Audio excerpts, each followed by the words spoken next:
नमस्कार मित्रांनो, जय जिजाऊ, जय शिवराज, जय शंभूराजे.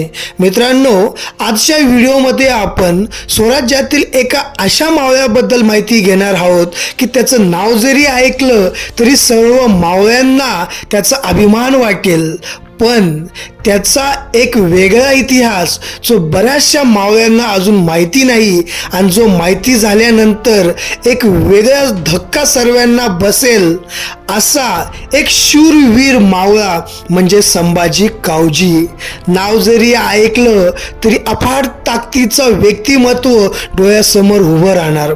मित्रांनो, संभाजी कावजी म्हटल्यानंतर अफाट शक्तीचा योद्धा, एका घोड्याला चारी पायांचं उचलणारा, लोखंडी पहार हाताने सहज वाकवणारा असा शूरवीर की ज्याने अफजल खानाचे मुंडके एका गावामध्ये वेगळं करून ते शिवरायांसमोर हजर केले असा हा शूरवीर संभाजी कावजी. मित्रांनो, महाराजांनी ज्यावेळेस स्वराज्य स्थापन केले आणि स्वराज्य स्थापन केल्यानंतर जावळी मोहीम हाती घेतली आणि जावळी हाती आल्यानंतर एक प्रकारे स्वराज्याचा पायाभरणी होईल असं शिवरायांनी ठरवलं आणि या जावळी मोहिमेमध्ये मोलाचा सिंहाचा वाटा उचलणारा कोणी असेल तर तो म्हणजे संभाजी कावजी. आणि त्यानंतर जर स्वराज्य वाढत गेले, स्वराज्यावरती सर्वात मोठे संकट आले ते म्हणजे अफजल खान नावाच्या राक्षसाचं. अफजल खान नाव जरी ऐकलं तरी भले भले कापतील असा तो जणू राक्षस होता. ताकदीमध्ये जर बोलायला गेलं तर त्या आदिलशहाच्या दरबारामध्ये जर कोणी विचारलं की या जगामधील सर्वात ताकदवर माणूस जर कोण, तर सर्वीकडे एकच नाव असेल, ते म्हणजे अफजल अफजल अफजल असा हा ताकदवर माणूस. पण मित्रांनो, शिवरायांची देखील दूरदृष्टी अशी की ज्यावेळेस शिवरायांनी पहिल्यांदा संभाजी कावजी यांना बघितलं, हा अफाट शक्तीचा माणूस आपल्या सैन्यामध्ये पाहिजे म्हणून त्यांनी आपल्या सैन्यामध्ये त्याला घेतलं. जेव्हा त्याने विचारलेलं की महाराज आपल्या सैन्यामध्ये मला काम काय, त्यावेळेस शिवरायांनी त्याला सांगायचं काही नाही, फक्त खायचं, झोपायचं आणि आडवं आलं तर कापायचं. हा मूलमंत्र देऊन संभाजी कावजींना त्यांनी स्वराज्यात घेतले. आणि बघा मित्रांनो की ज्यावेळेस अफजल खान आणि शिवरायांची भेट ठरली, त्या भेटीमध्ये अफजल खानाचे 10 अंगरक्षक आणि शिवरायांचे 10 अंगरक्षक होते. शिवरायांची दूरदृष्टी बघा की अफजल खान हा ताकदीने अतिशय महान की त्याच्या पुढे शिवराय अगदी सेकंदही टिकणार नाही असं अनेकांची ते दूरदृष्टी होती. पण शिवरायाने देखील हे पुढची दूरदृष्टी जाणून की अफजल खानासारख्या ताकदीचाच माणूस आपल्याकडे देखील एक वेळ पाहिजे की एक वेळ समोरासमोर जर झटापट झाली तर त्याच ताकदीचा माणूस आपल्याकडे कोणी असेल तर तो संभाजी कावजी. आणि झालंही तसंच की ज्यावेळेस आतमध्ये झटापट झाली, ज्यावेळेस त्या कृष्णाजी भास्कर या अफजल खानाच्या वकिलाने शिवरायांवरती वार केला, तो वार शिवरायांनी पळून कृष्णाजी भास्कर यांना खतम केले. तो सय्यद बंडा यांनी शिवरायांवरती दानपट्टा चालवला, तेच आपले जीवा महाला यांनी त्याचा हात वरच्यावर कापला. दुसऱ्या गावामध्ये सय्यद बंडाला वरच्यावर खतम केले. आणि तोच मित्रांनो हा अफजल खान या सर्वांचाच फायदा घेत अगदी जखमी झाल्यानंतर देखील या शामियानातून बाहेर पडला आणि आपल्या पालखीमध्ये बसून तो पळून जाण्याचा प्रयत्न करू लागला. तो छत्रपती शिवरायांनी बाहेर येत संभाजी कावजींना आदेश दिला की संभा जा आणि त्या अफजल खानाचं शिर धडा वेगळं कर.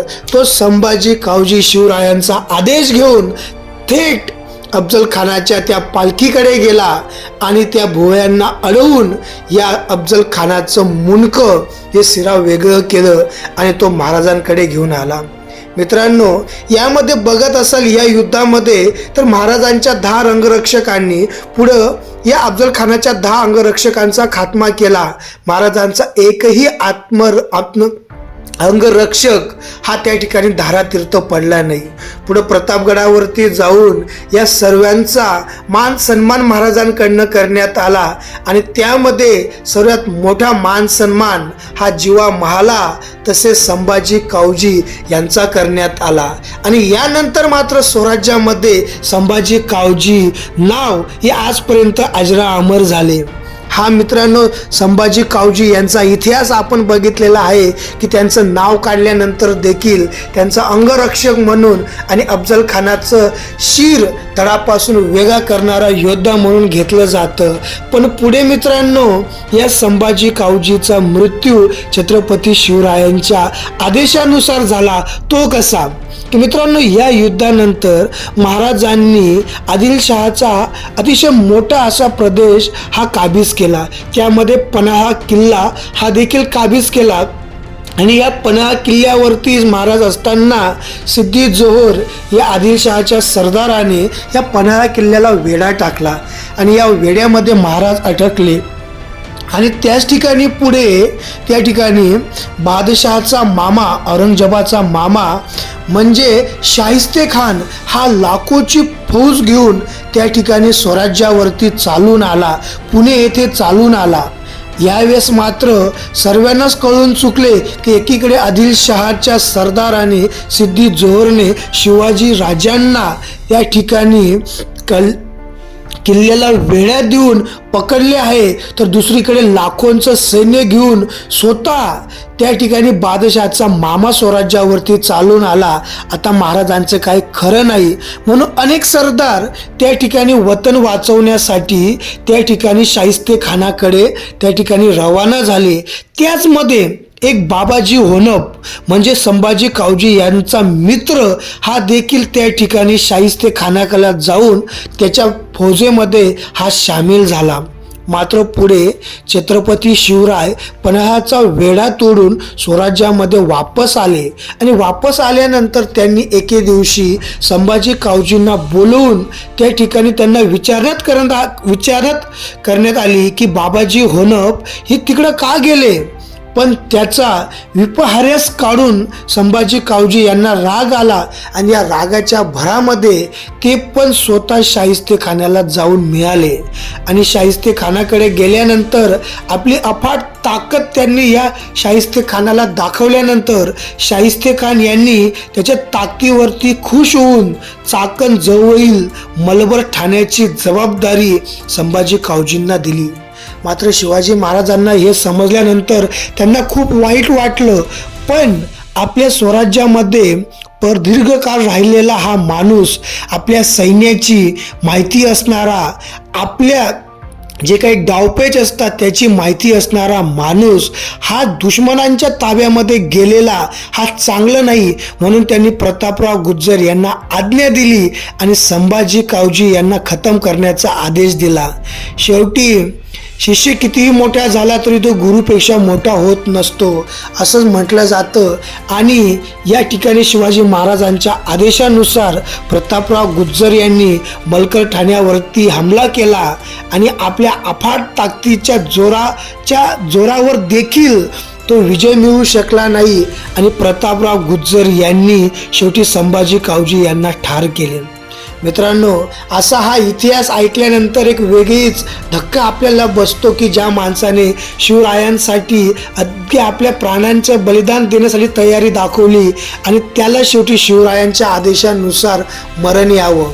पण मित्रांनो, आज देखील संभाजी कावजी नाव घेतल्यानंतर शिवरायांचा अंगरक्षक आणि अफजल खानाचं मुंडकं उडवणारा एक ताकदवर, एक स्वराज्य रक्षक, एक स्वराज्याचा मावळा म्हणूनच त्याची ओळख सर्वीकडे ही ग्राह्य धरली जाते आणि एक स्वराज्याचा मावळा म्हणूनच त्याची ओळख आहे. जय शिवराज, जय शंभूराजे.